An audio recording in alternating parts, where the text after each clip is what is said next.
Bonjour! L'été dernier, j'ai fait une expérience instructive grâce à la découverte chez un bouquiniste d'un livre qui manquait à ma collection des guides du naturaliste, un livre sur les arbres d'Europe. Bien sûr, je me suis d'abord jeté dedans pour en savoir plus sur mes arbres familiers, ceux qui grandissent au pied de ma maison, que j'ai parfois plantés, arrosés, taillés. Décidément, on connaît souvent mal ceux que l'on aime.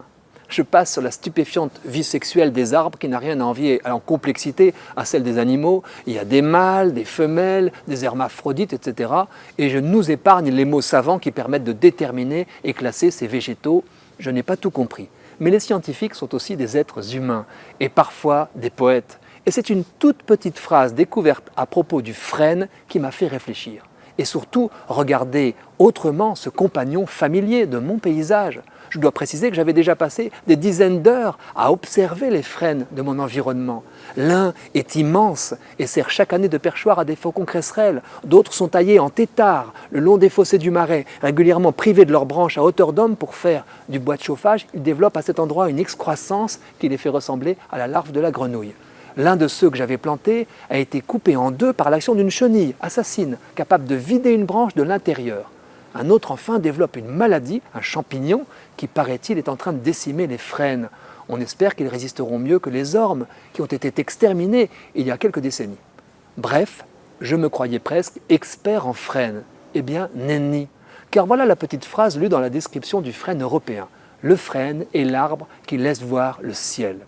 À peine lu, vous imaginez que j'ai regardé mes frênes. Pour la première fois, j'ai effectivement réalisé qu'on peut voir le ciel au travers, ce qui n'est pas vrai pour les autres arbres.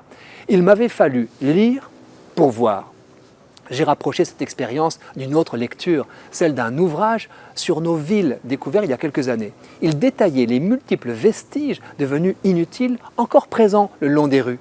Décrotoirs métalliques destinés à racler la boue des semelles, chasse-roues, parfois en pierre, permettant de recentrer les carrosses entrant sous un porche pour éviter qu'ils n'abîment les murs, anneaux muraux servant à attacher les chevaux, et toutes sortes d'autres signes omniprésents du passé révolu. Après la lecture de ce livre, mes déambulations urbaines ont été enrichies de 1000 détails que je ne voyais pas jusque-là, parce qu'ils n'avaient pas de sens à mes yeux. Lire, c'est entrer dans la réalité augmentée, qu'elle soit visuelle, sonore, tactile. Nous n'avons pas seulement besoin des mots pour décrire le réel, ils sont indispensables pour le percevoir et le concevoir. Trop souvent, la paresse nous conduit à passer à côté de trésors simplement parce que nous ne lisons pas.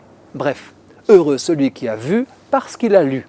L'action que je nous propose est incluse dans ce constat. Bonne lecture et bonne contemplation.